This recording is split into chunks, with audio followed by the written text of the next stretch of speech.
Всем привет! Сегодня расскажу вам вот про эту Kia, которую притащили. Ну, точнее, она приехала сама с большим стуком. Соответственно, залезли мы камерой эндоскопом в цилиндры, и особых задиров там не было. Ну, есть потертость, потому что мотор не новый, всего лишь 125 тысяч километров.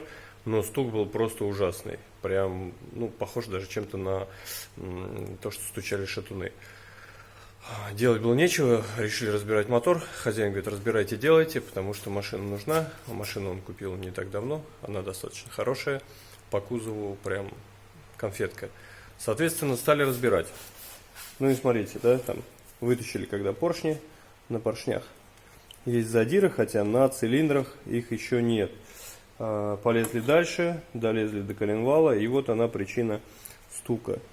Подрало вкладыши, ну и соответственно коленвал тоже. Вот еще один вкладыш, прям сильные задиры. Видно сразу, что масла не хватало, потому что коренные вкладыши подрало тоже. И в результате, когда все разобрали, нашли саму причину, почему не хватало давления, что вообще произошло. Вот смотрите, вот эта штучка, она была в поддоне. Это кусок фольги, который закрывается канистра сверху. Соответственно, когда на холостых давления хватало, все было здорово, но когда человек начал разгоняться, всасывающая сила насоса, она поднималась, и вот эту фольгу присасывала к маслозаборнику. И все. Полностью она не перекрывала, давление все равно не загоралось, но машина ехала с нехваткой давления, обороты были большие, и, соответственно, все начало драть.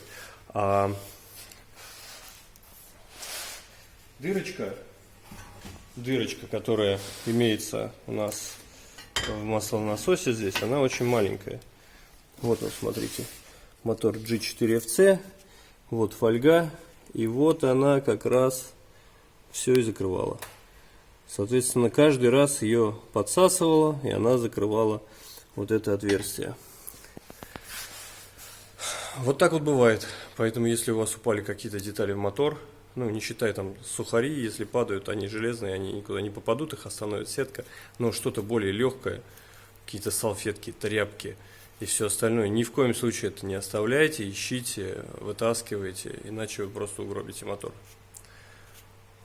Смотрите потом отчет по ремонту с фотографиями в нашем профиле. Все там будет. Всем пока.